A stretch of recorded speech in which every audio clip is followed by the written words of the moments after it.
thoughts on session 4 include that we had done some point tending with 2 points for the first session, 4 for each of the second and third, and 2 points for this last one lands the characters at 212. And so we had already done some point wrangling before this session, although, as you saw, there wasn't much room to see the new stuff in action.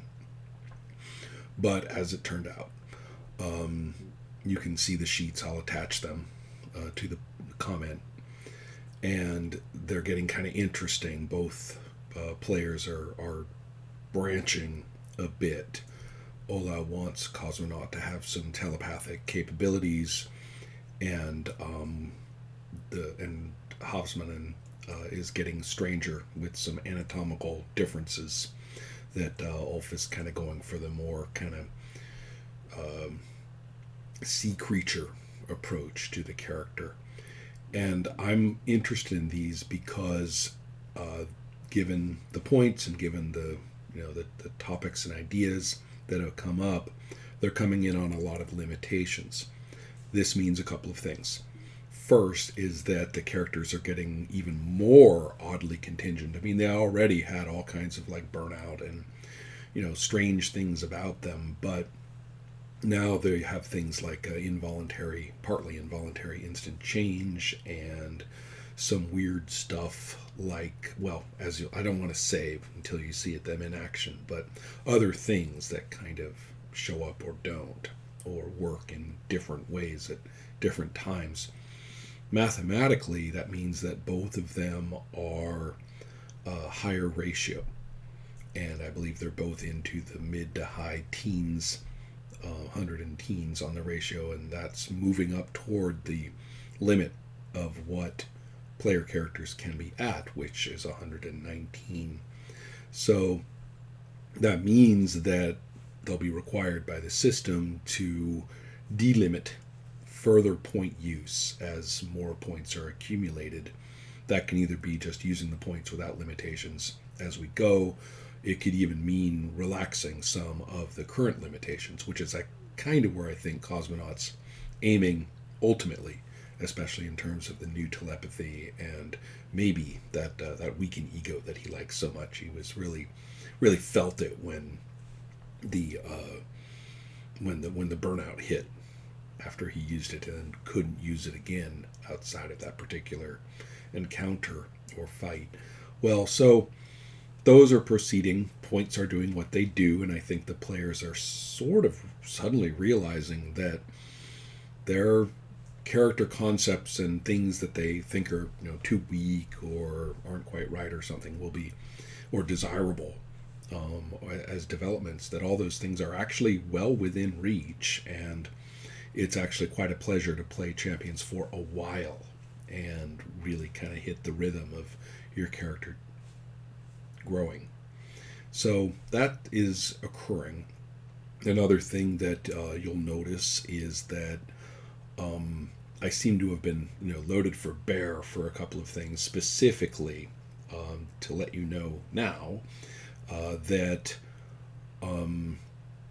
Hofsmannen's grandfather, Rune, is being driven mad by the latest developments, and so is sort of pitched to either become or to release some sort of awfulness from the vessel that he's guarding or is hovering over. That's the same vessel that was prompted this strange military action back in 2011.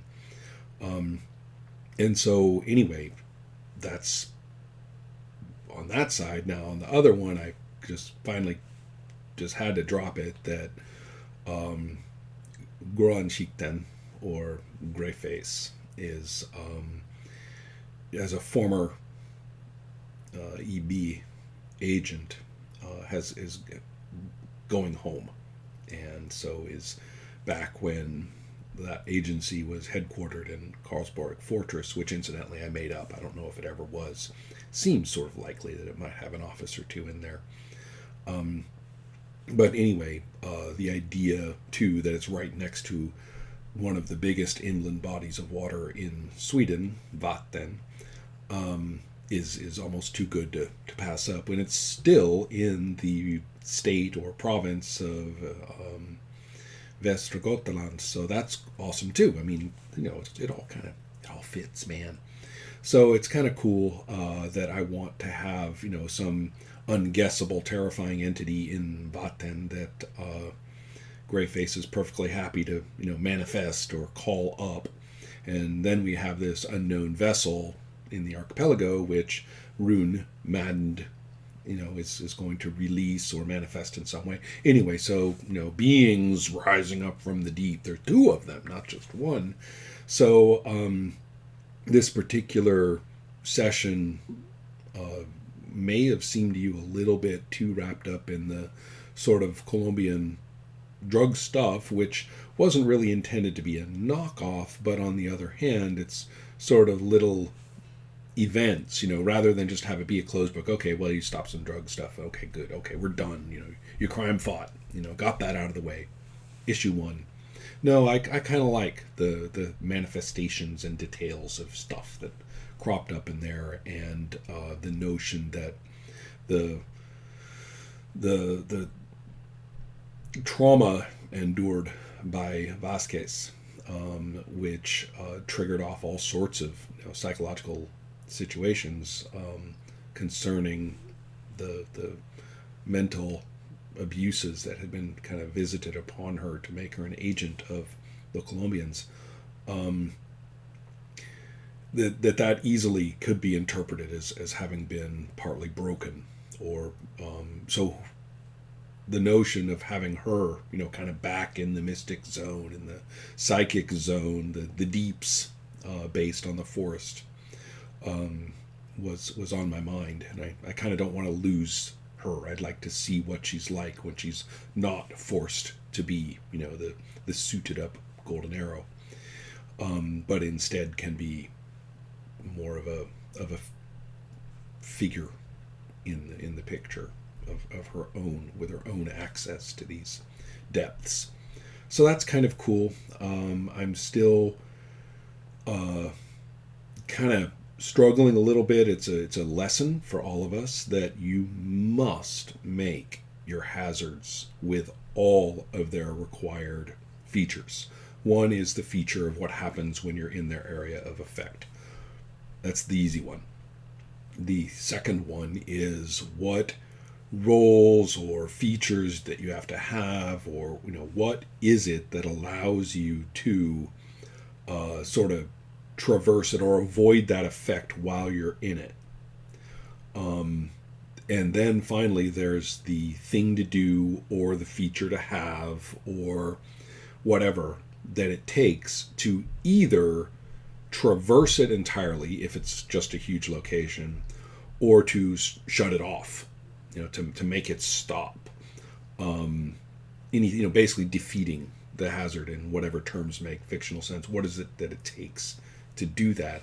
If you have all three of those, then playing hazards is really a joy.